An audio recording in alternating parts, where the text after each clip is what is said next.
de amigos. É o que a Rede Amigo Espírita deseja conquistar em seu canal no YouTube. E você, amigo espírita, pode ajudar. Convide 5 amigos para se inscreverem em nosso canal e ligarem o sino de alerta. Além de atingir a meta de 1 milhão de amigos, todos serão sempre avisados de novos vídeos e transmissões ao vivo no YouTube. Acesse agora raitv.com.br.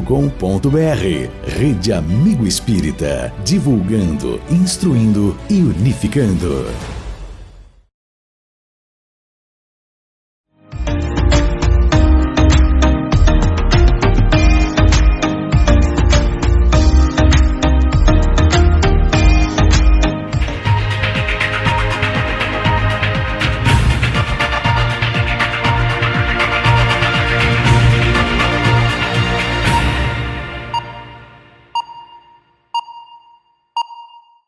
Boa tarde a todos. Estamos aí nessa tarde ensolarada de quarta-feira, né? Aqui no bairro Carlos Prates, do Grupo Espírita Amália de Godoy, para os nossos estudos que tanto nos alegram e que são tão importantes para nós, porque cada vez que a gente busca o conhecimento, nós buscamos com uma finalidade específica. Por que a gente busca o conhecimento fora de nós, no contato social? Porque por dentro de nós, nós temos o sentimento.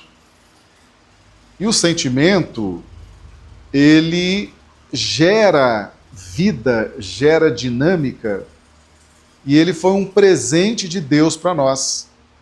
O instinto, que vai se aperfeiçoando em sentimento, isso tudo nos trouxe até aqui. Mas Deus, com muita sabedoria, nos disse o seguinte: eu dou para vocês o instinto, as emoções, as sensações, o amor, mas como controlar essas forças, vocês vão ter que buscar fora. Vocês vão ter que buscar no contato social. Vocês vão ter que buscar o progresso no contato social. É onde vocês vão encontrar as casas espíritas, os professores, as pessoas com mais experiência, as revelações.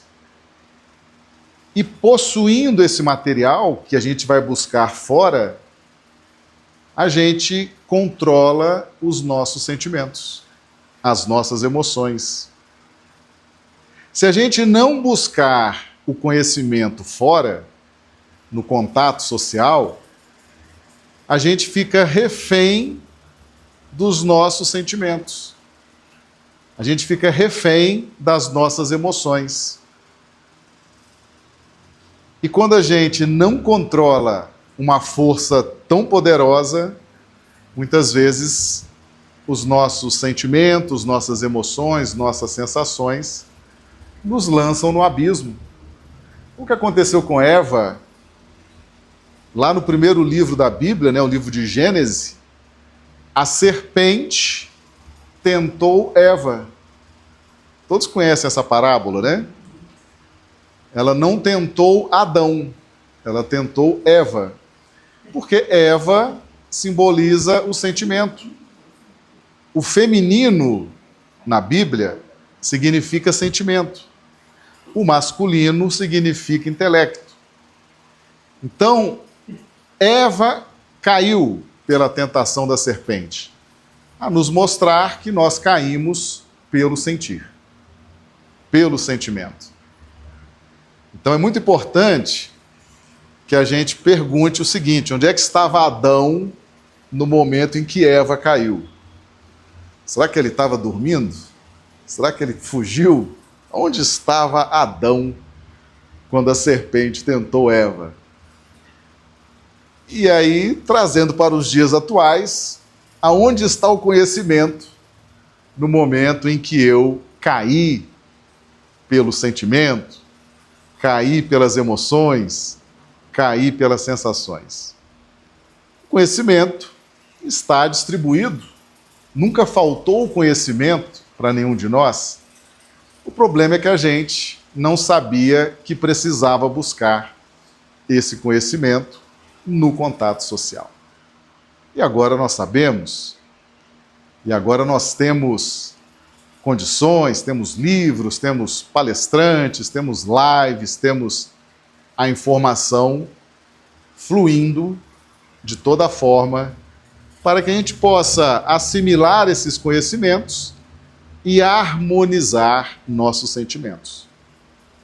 Então, ao final de uma palestra como essa de hoje, a gente precisa sair mais calmo, mais tranquilo, menos ansiosos, menos rebeldes, não é verdade?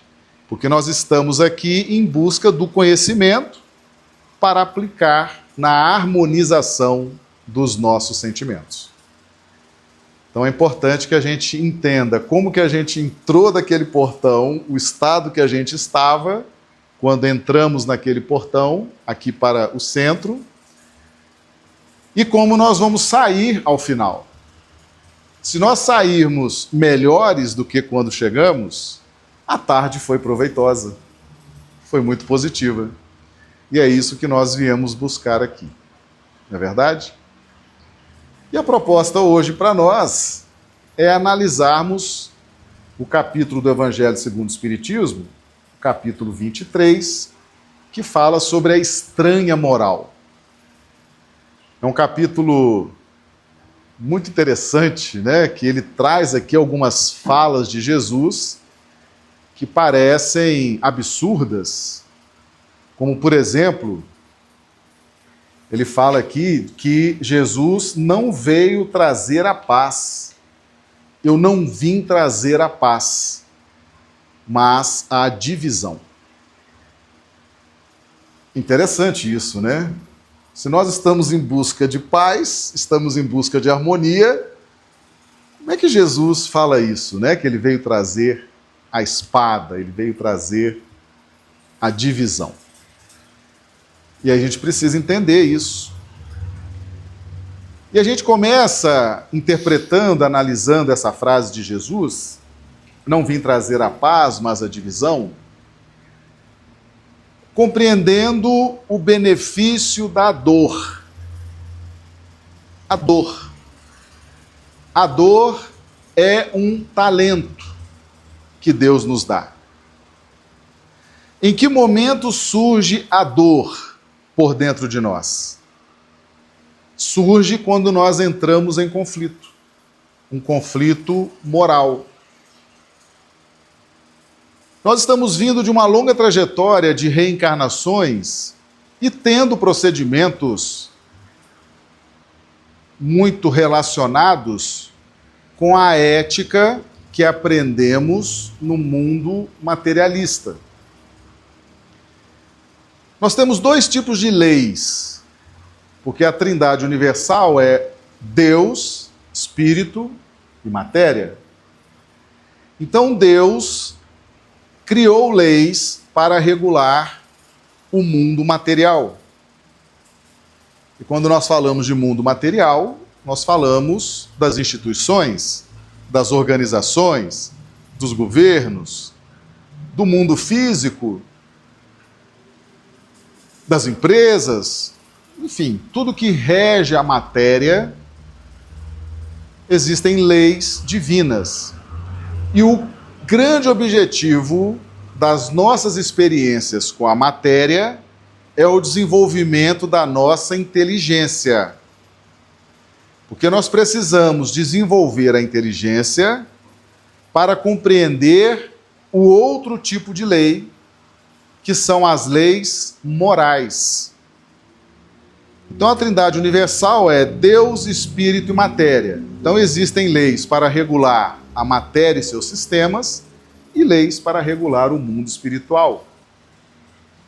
As leis que regulam o mundo moral ou espiritual, elas são mais difíceis de serem compreendidas.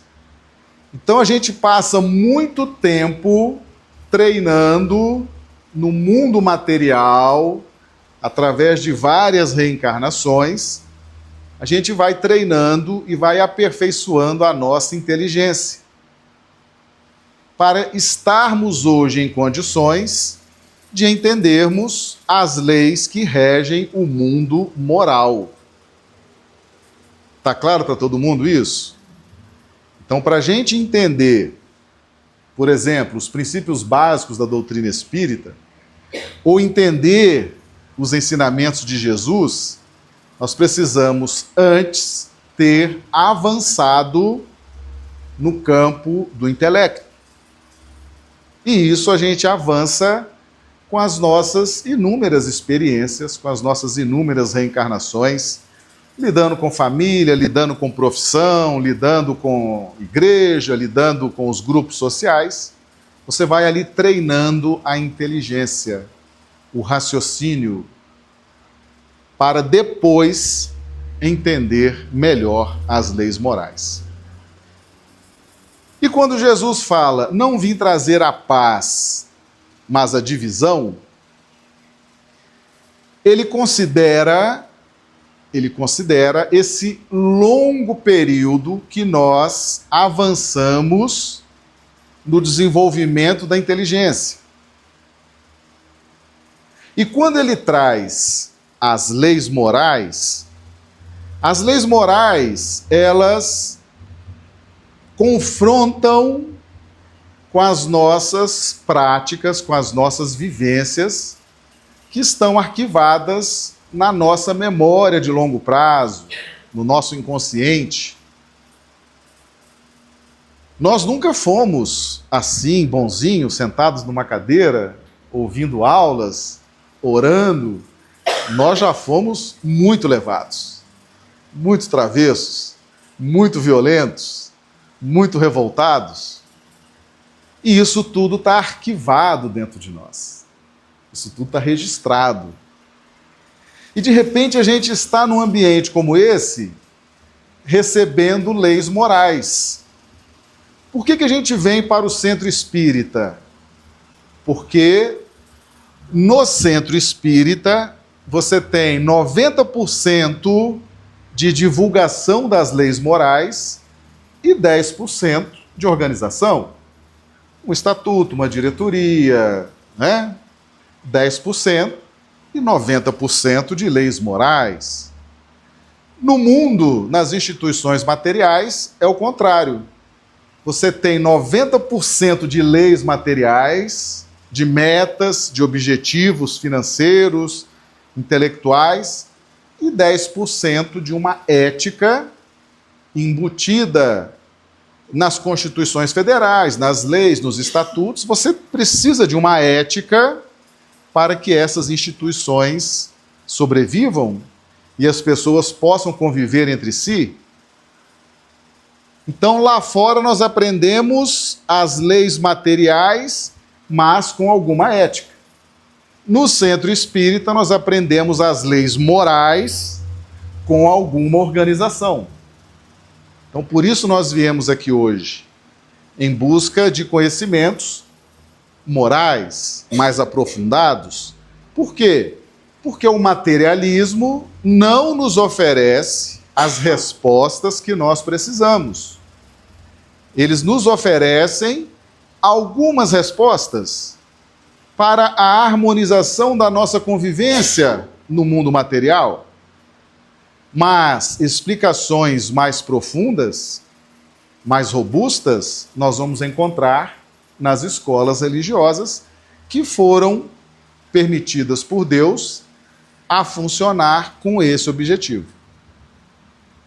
E aí então a gente começa a entender que Jesus veio trazer esse tipo de conhecimento, o conhecimento moral.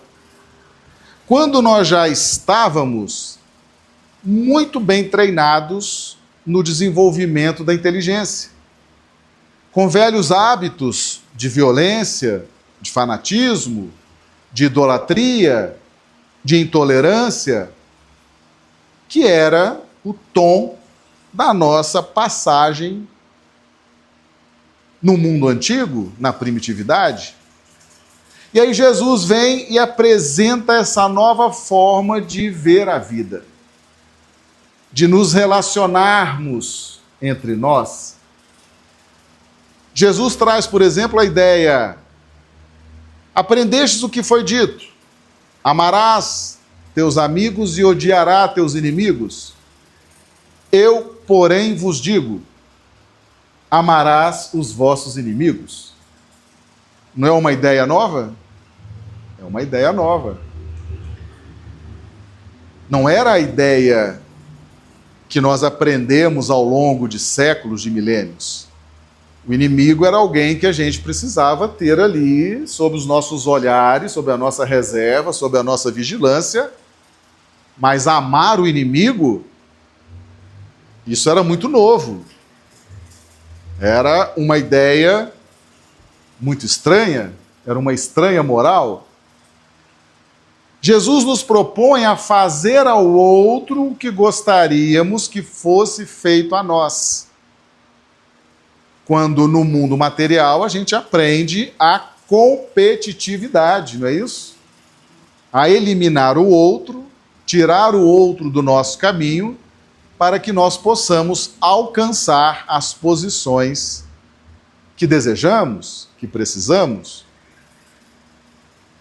E fazer ao outro o que nós gostaríamos que fosse feito a nós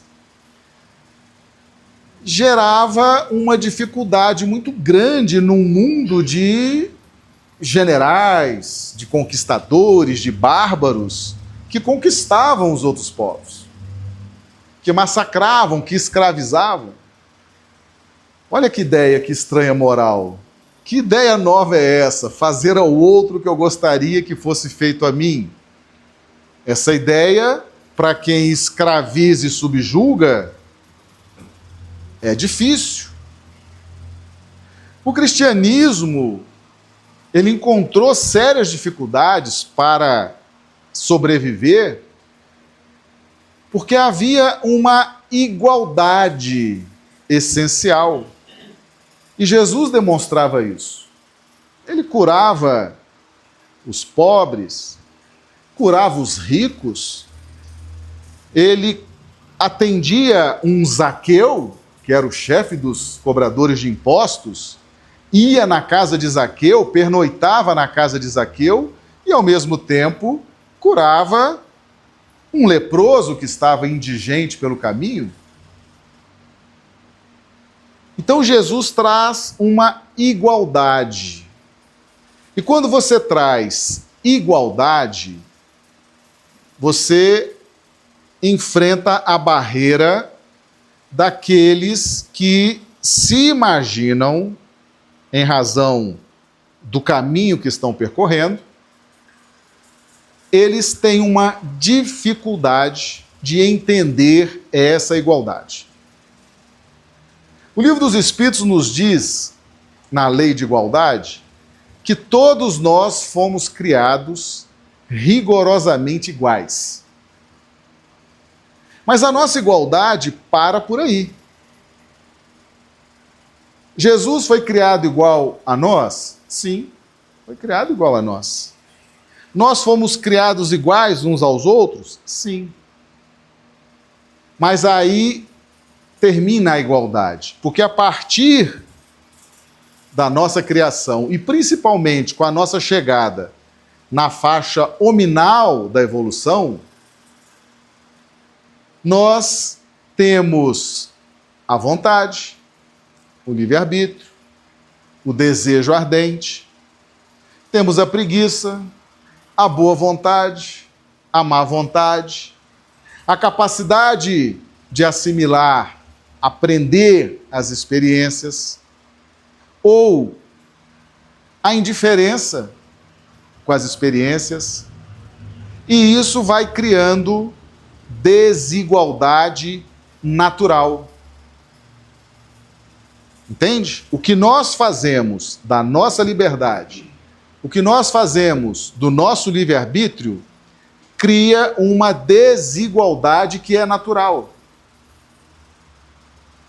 E nós temos um outro tipo de desigualdade, que é a desigualdade na ordem das experiências. Kardec traz isso, por exemplo, quando ele fala, aqui no Evangelho, no capítulo, não se pode servir a Deus e a Mamon. Quando ele fala da riqueza. A riqueza, todos nós teremos que experimentar a riqueza. Todos nós teremos que viver essa experiência, porque ela é uma experiência aparentemente muito agradável, né? Você poder comprar o que você quiser, viajar para onde você quiser, consumir. Ela aparentemente é muito interessante, muito agradável, muito esperada.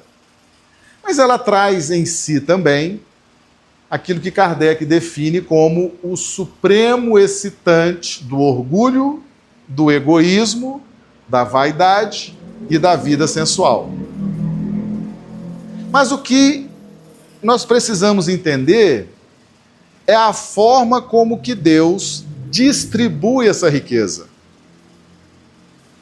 E Kardec fala, não é possível que todos nós sejamos tão ricos ao mesmo tempo. Senão ninguém iria trabalhar. E se ninguém trabalhar, não há progresso, não há avanço, não há quem plante, não há quem faça, quem construa. Então, a distribuição da riqueza, ela se dá em reencarnações diferentes. Então, aí nós temos um fator de desigualdade em razão da experiência. E essa desigualdade nós confundimos. Às vezes nós estamos na reencarnação da riqueza. Estamos tendo contato com a riqueza. E por algum motivo, talvez falta de conhecimento, e é falta de conhecimento, porque quando Jesus estava pregado na cruz, o último ensinamento que ele deu foi: Pai, perdoa-os. Por quê? Não sabem o que fazem. Então, muita atenção. Pai, perdoa-os, porque eles não sabem o que fazem. Então, saber o que está fazendo é uma conquista com o tempo. Muitos de nós estamos tendo a experiência da riqueza, mas não sabemos o que estamos fazendo com isso. E em razão de não saber, nós imaginamos, porque temos a imaginação, temos as ilusões, temos as fantasias, de que somos merecedores, por mérito natural, de desfrutar daquela condição. Mas a condição da riqueza não é necessariamente um mérito pessoal. Ela está na pauta da gestão divina. Percebe a diferença? O Evangelho deixa isso muito claro. Inclusive, quando um pai trabalha muito para deixar uma grande herança para seus filhos, e Kardec faz essa pergunta no Evangelho segundo o Espiritismo, os Espíritos respondem: é indiferente que o pai trabalhe e se mate para deixar uma grande fortuna de herança para seus filhos. Porque se Deus não permitir que eles tenham essa experiência, essa fortuna vai ser desfeita rapidamente. Porque a questão número 1 do Livro dos Espíritos: que é Deus? Deus é a causa primária de todas as coisas. Então, se o dinheiro chega às suas mãos, se a riqueza chega até você, não é pelo seu mérito pessoal, é porque Deus, que é a causa primária de todas as coisas, assim o permitiu. Percebe? Mas como nós não sabemos, lembra da cruz? Eles não sabem o que fazem. Nós imaginamos que somos diferentes, que somos criados diferentes, que somos melhores, porque temos riqueza. E as escolas religiosas que transmitem a apologia à riqueza e relacionam a riqueza à bênção divina, e eu sou rico porque Deus me abençoou, porque eu tenho mérito, estão cometendo um equívoco. Mas, lembra da cruz? Perdoa-os, eles não sabem o que fazem. Quantas raças se imaginam superiores a outras raças? Perdoa-os, eles não sabem o que fazem. Não é? Quantos países, quantas nações, quantas culturas acreditam ser superiores, ter uma superioridade natural em relação a outras? Quando, na verdade, há uma lei divina regulando essa distribuição de nacionalidade, de região de nascimento. E nós, por não entendermos isso, mas agora estamos começando a entender, machucamos as pessoas, humilhamos as pessoas, ofendemos, desprezamos, mas agora estamos obtendo os esclarecimentos necessários em razão da nossa dor. Então, quando Jesus traz o Evangelho, veja bem, estava todo mundo na zona de conforto. Sou violento, olho por olho, dente por dente. Não é uma zona de conforto? É assim que eu vou agir. Se pisar no meu calo, eu vou arrebentar. Não era uma zona de conforto? Uma conceituação que nós acreditávamos que era definitiva? Zona de conforto. Aí vem Jesus e traz o Evangelho. E aí nós começamos a conviver com o Evangelho. Quando Jesus roga ao Pai, Pai, perdoa-os porque eles não sabem o que fazem. Eu pergunto para vocês, Deus se ofende com as nossas traquinagens? Deus não se ofende com a gente. Porque Ele sabe, Ele nos conhece bem. Ele sabe, Ele prevê, Ele antevê,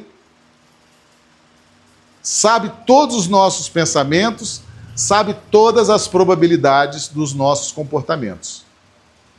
Deus e Jesus não se ofendem com as nossas posturas. Está claro isso para todo mundo? Então por que Jesus pede ao Pai que nos perdoe?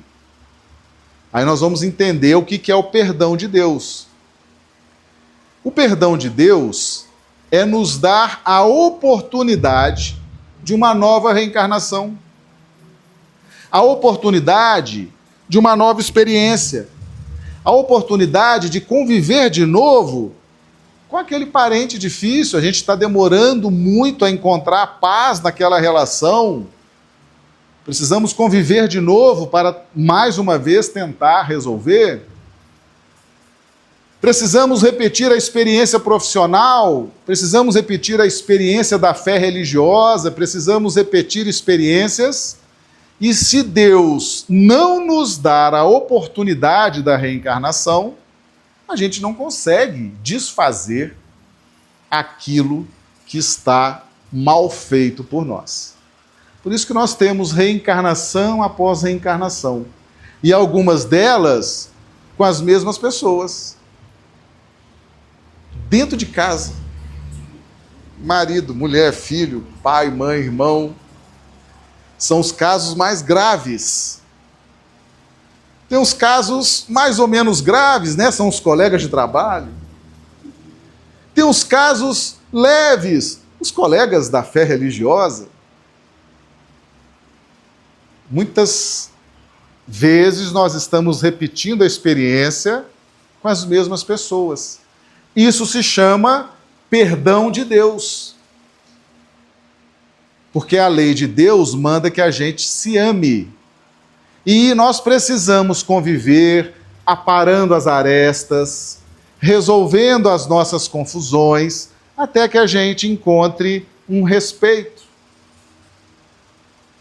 Talvez até uma admiração. É preciso amar. E vamos reencarnar até que alcancemos essa condição. Agora, Deus precisa nos perdoar, ou seja, nos dar a oportunidade. Deus precisa providenciar para nós um pai e uma mãe que nos aceite. Vocês já pensaram nisso? Que muitos de nós rogamos, pelo amor de Deus, arruma um pai ou uma mãe para mim, porque ninguém quer ser meu pai e minha mãe. Pode ter acontecido, não pode? Aqui não, com certeza. Mas aí para fora...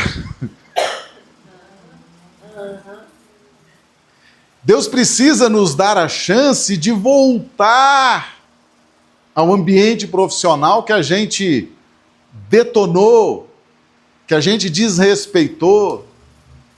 E quando a gente chega naquele ambiente profissional e você olha a cara de todo mundo e eles sentem a sua energia e você sente que você não é ali bem acolhido, aí você começa a entender o perdão de Deus. E aí vamos trabalhar, vamos acolher, vamos ser bondoso, vamos ser honesto, vamos reconstruir a nossa imagem, a nossa postura, a nossa reputação dentro daquele ambiente profissional. Por que que isso é possível? Por causa do perdão de Deus. Então Deus nos perdoa nos oferecendo a reencarnação, nos oferecendo as circunstâncias. A circunstância dá trabalho. Imagina você reunir 2, 3, 4, 5 espíritos numa mesma família, cada qual com compromissos mais diversos, mas naquela encarnação eles vão estar juntos. Dá trabalho, não dá? Recursos materiais, recursos espirituais, mentores espirituais que vão abdicar da sua jornada de liberdade de ir e vir para cuidar da nossa encarnação. Já imaginaram isso? Que o seu mentor espiritual decidiu dedicar 80, 90, 100 anos para cuidar de você, exclusivamente? Ele está ali cuidando de você. Podia estar na praia, não podia? Mas está ali cuidando de você. Isso não tem um custo? Tem um custo. Convencer esse mentor a te acompanhar por décadas e ele aceitar, houve um trabalho aí de conscientização, não houve? Esse é o perdão de Deus. Há uma grande articulação para que nós pudéssemos estar vivendo as experiências que estamos vivendo hoje. Isso é perdão de Deus. Então, quando Jesus fala, Pai, perdoa-os porque eles não sabem o que fazem, Jesus está dizendo o seguinte, Pai, eles são brutos? São. Eles estão vindo numa trajetória evolutiva na lei de justiça, olho por olho, dente por dente? Sim. Eles estão fazendo o que estão fazendo? Estão. Mas eles não sabem o que fazem. Mas agora, depois do meu evangelho, depois dos meus exemplos, depois do que eu ensinei, depois do que eu vivi, dá a eles a chance de algumas encarnações convivendo com a minha doutrina, convivendo com o meu evangelho, vendo os meus exemplos, porque aí eles vão adquirir conhecimento. Eles vão compreender e não vão mais fazer isso que estão fazendo aqui? Entende o que Jesus propõe a Deus? Deus, que a tua justiça não recaia sobre eles de forma implacável. Nós precisamos de tempo, Pai, para que eles aprendam, para que eles se sensibilizem. Alguns milênios. E aí nós estamos passando pelo cristianismo, né? O cristianismo católico, o cristianismo protestante, agora o cristianismo espírita, para a gente aprender. Não foi isso que Jesus pediu a Deus? Pai, dá a eles tempo, dá a eles várias reencarnações, dá a eles contato com a Bíblia, com o meu corpo doutrinário, com a minha filosofia, com as leis morais, para que eles aprendam. E nós aprendemos. Aprendemos. Mas sabe o que acontece quando a gente tem contato com o cristianismo? A gente era bruto, não era? Agora tivemos contato com o cristianismo ao longo desses séculos, não é verdade? O que acontece nesse momento? Se instaura o conflito. Quantos milênios nós gastamos para alcançar a brutalidade? O materialismo, o pragmatismo. Foram alguns milênios, não foram? Algumas reencarnações? Quanto tempo nós convivemos com o cristianismo? Já são alguns séculos, pelo menos 2 milênios. Se instaura um conflito. O homem velho com o homem novo. Os conhecimentos velhos com o conhecimento novo. Ao se instaurar o conflito, nós entramos na faixa da dor. Dor. E o que é a dor? A dor, a parábola dos talentos, fala da dor. A dor é um talento. A dor do conflito íntimo é um talento. E que você vai multiplicar esse talento em libertação. Entende? E cada um de nós vai receber a dor que suporta receber. A parábola dos talentos fala de 1 talento para um, 2 talentos para o outro servo e 5 talentos para o outro servo. O que recebeu 5 talentos multiplicou por mais 5. Ele tinha capacidade de receber aquela dor. Estava preparado. Que dor é essa? É a dor do conflito. O homem velho com o homem novo. Entende o conflito? Conflito, a lei manda perdoar, mas eu quero esfolar a cara na parede desse sujeito. Mas a lei manda perdoar, mas eu quero acabar. Entende que isso gera uma dor? Fere o orgulho, fere a vaidade, fere a autoestima. Não é uma dor? Mas se você trabalhar essa dor, não é um talento? Você vai trabalhando com conhecimento, com a prática do bem, com a prece, você se liberta. Aprende a perdoar e se liberta daquela experiência. Mas quando se instaura a dor, eu vinha da brutalidade, tive contato com o evangelho, instaurou o conflito, a dor. O evangelho, ele foi essencialmente emocional. Emocional. Suficiente para instaurar o conflito. Instaurou a dor. Quando a dor se instaura, eu preciso de algo mais preciso, algo mais substancioso, algo mais objetivo, algo mais assertivo, porque o conflito já está instaurado, eu já estou na faixa da dor. Aí entra o consolador.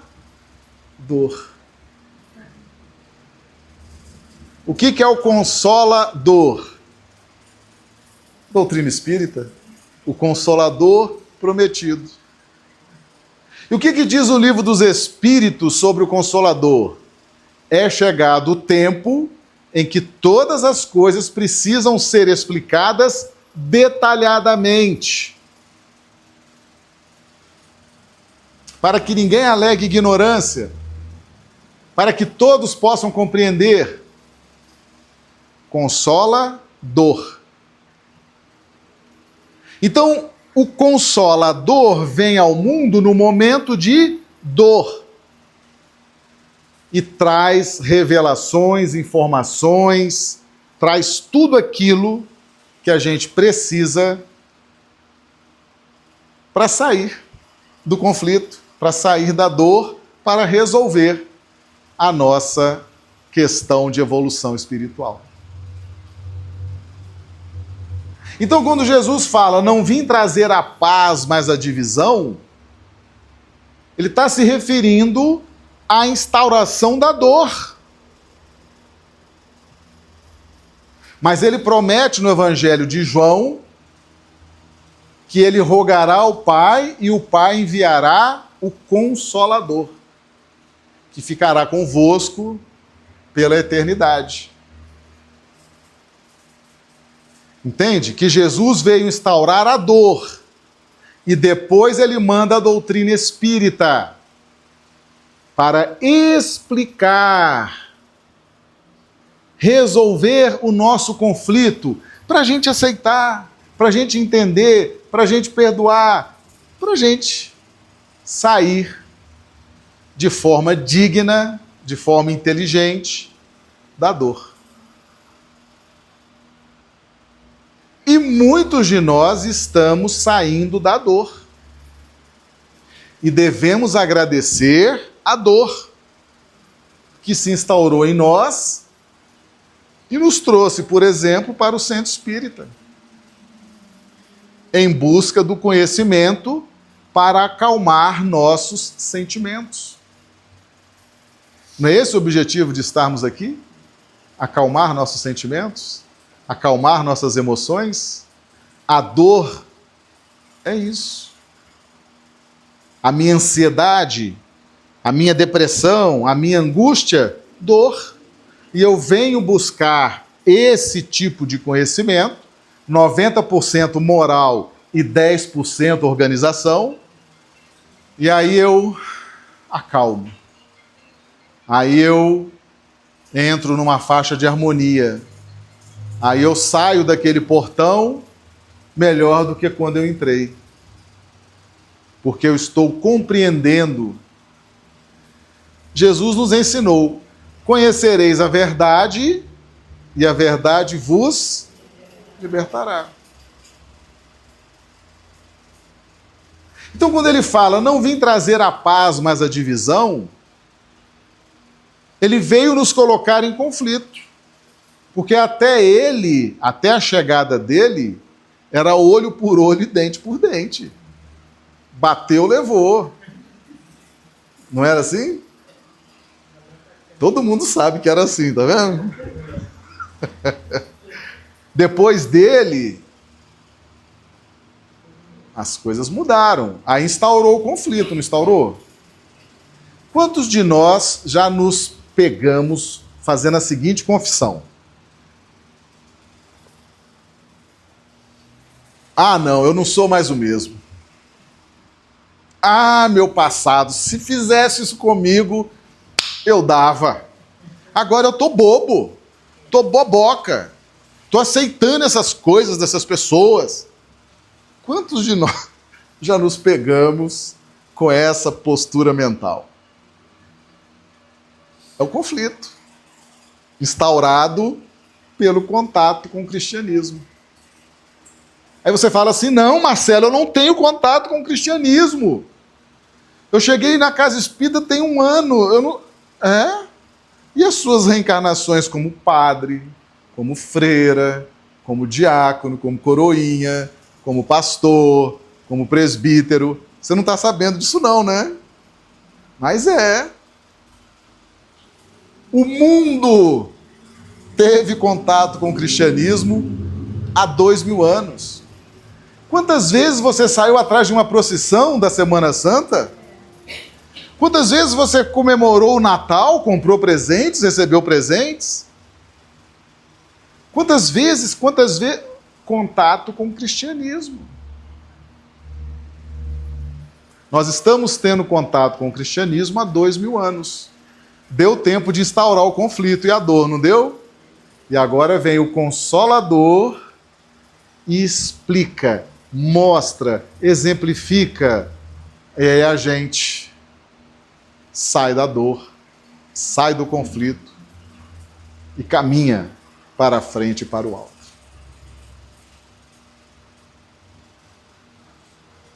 Um exemplo, muitos de nós estamos na casa espírita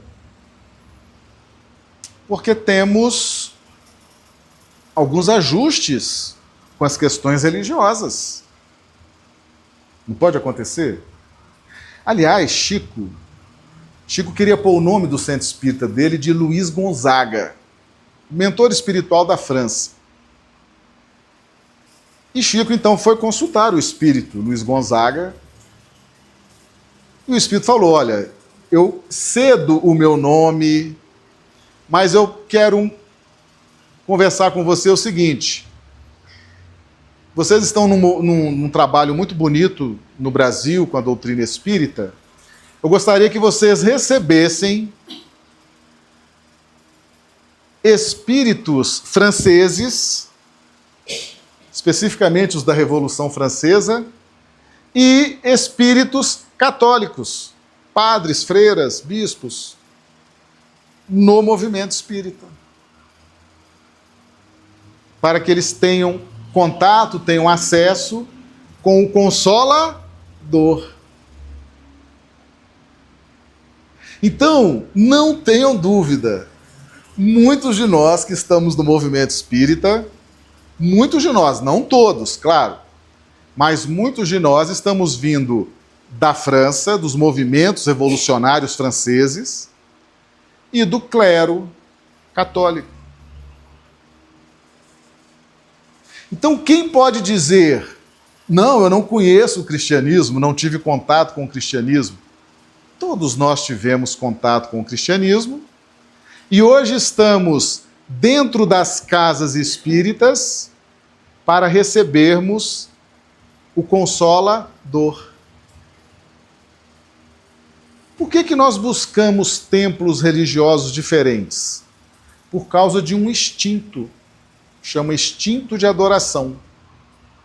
Um instinto sentimento, porque todo sentimento é um instinto que se aprimorou. Lázaro traz isso no Evangelho segundo o Espiritismo. No início, o homem era só instintos. Depois ele vai aprimorando. Aquele instinto vai gerando pontos de sentimento.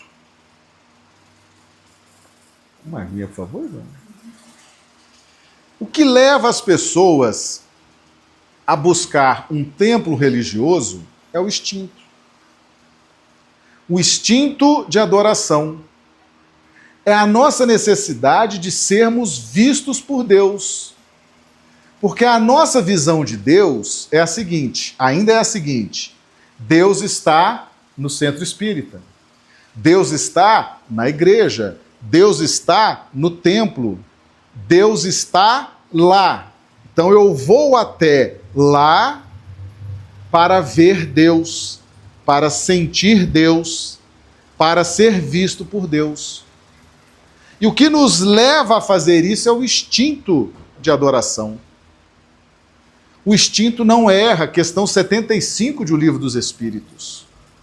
Nós estaremos sempre em busca de Deus, aquele que pode nos proteger aquele que é o grande provedor das nossas necessidades, aquele que é o nosso Pai Criador, ele já colocou esse instinto por dentro de nós para que nós possamos sempre buscar a proteção, a direção dele. E cada um de nós, movidos pelo instinto de adoração, vamos em busca daquilo que satisfaça, que atenda às nossas dores, às nossas necessidades, às nossas emoções.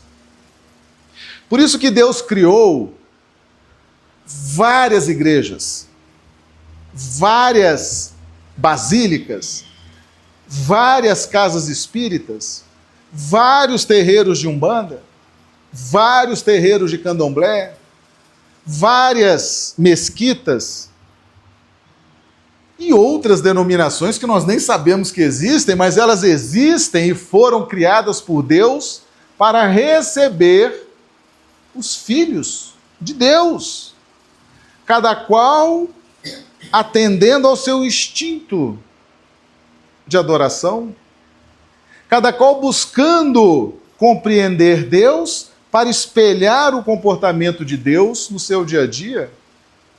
Afinal, Jesus nos ensinou: sede perfeitos, como perfeito é o vosso Pai Celestial.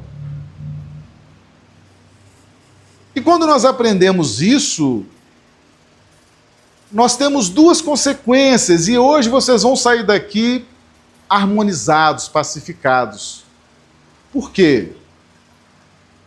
Porque, primeiro, você vai entender que cada um está na igreja que escolheu, de acordo com o seu instinto, de acordo com a sua necessidade, de acordo com o bem que sente naquele ambiente. E Deus está presente em todos esses ambientes. Questão número 1 de O Livro dos Espíritos: Deus é a causa primária de todas as coisas, a inteligência suprema do universo. Qualquer igreja que existe foi fundada, autorizada por Deus. Deus é a causa primária. Tudo que existe tem a permissão de Deus e tem uma parcela da inteligência de Deus. Então não fique triste porque o seu amigo, o seu parente está frequentando uma igreja católica, ou uma igreja evangélica, ou um terreiro de Umbanda, ou uma igreja Seixonoye, ou uma igreja oriental. Não fique triste, fique alegre. Ele está buscando Deus. Ele está buscando Deus. Fique feliz com isso. Respeite. Agradeça a Deus por ter permitido aquele ambiente e aquela pessoa estar buscando ali. Se ela não encontrar nada ali que satisfaça suas necessidades, ela vai em busca de outro, porque é um instinto. O instinto diz: está com sede? Beba água. Está com fome? Coma. Está cansado? Durma. O instinto não erra. Questão 75 de O Livro dos Espíritos. Se a pessoa está buscando, o instinto não erra. A pessoa está indo. Quando ela não encontrar mais respostas, não encontrar mais direcionamento, ela vai em busca de outro. E qual o problema? Com isso você dá um tchauzinho para a intolerância religiosa, dá um tchauzinho para o preconceito religioso e fica leve, fica feliz. E sabe o que é mais importante? Você vai respeitar o outro, porque agora você vai começar a se respeitar.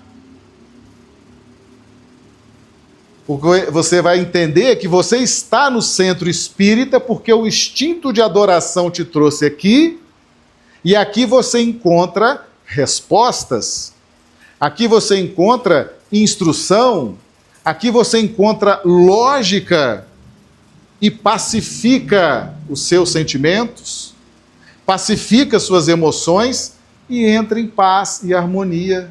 Você começa a se respeitar e vai entender que você está aqui porque você quer estar aqui, porque você deseja estar aqui, porque você escolheu estar aqui, e você vai se respeitar.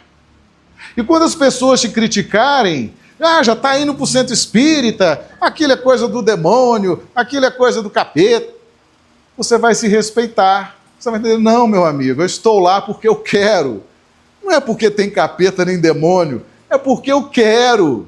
Eu me sinto bem ali. Como você se sente bem na sua igreja, como o outro se sente bem na igreja dele. Eu me sinto bem, eu me respeito, eu quero estar lá. E permito que você esteja onde você quiser estar. E aí eu me alinho com o ensinamento do Evangelho. Amar a Deus sobre todas as coisas e ao próximo como você ama a si mesmo. Você aprendeu a se respeitar, aprendeu a entender a sua opção de estar no centro espírita e com isso você vai amar o próximo no sentido de respeitar, aceitar a escolha que ele fez de estar na igreja, de estar no templo religioso que ele bem escolheu. Com isso você pacifica seu coração, harmoniza seus sentimentos, harmoniza suas emoções, vai enxergar melhor, respirar melhor, vai sorrir mais, como diz o Evangelho, terá os pés ligeiros, né? Vai ser feliz, vai ser altivo, na medida que a gente vai nos libertando dessas amarras que trazemos há muito tempo. Mas eu olho ali para o nosso obsessor, muito educado, ele é silencioso, né? Não fala nada, ele vai só tic-tac, tic-tac. O nosso horário já deu. E eu agradeço o carinho de vocês. A alegria de palestrante é ver que ninguém dorme, né? Ninguém dormiu, então eu vou voltar para casa muito feliz. Agradeço o convite da casa, o convite sempre carinhoso. Agradeço o apoio de vocês, as vibrações, e que Jesus nos abençoe para essa trajetória longa. Muito obrigado. Muito obrigado.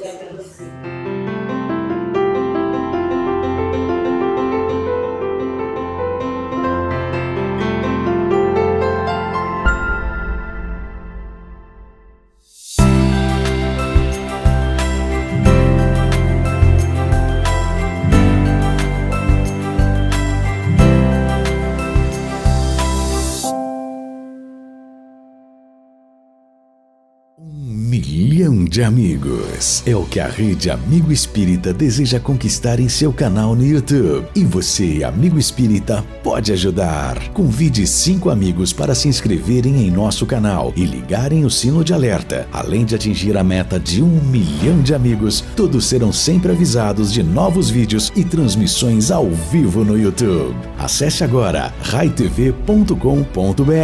Rede Amigo Espírita, divulgando, instruindo e unificando.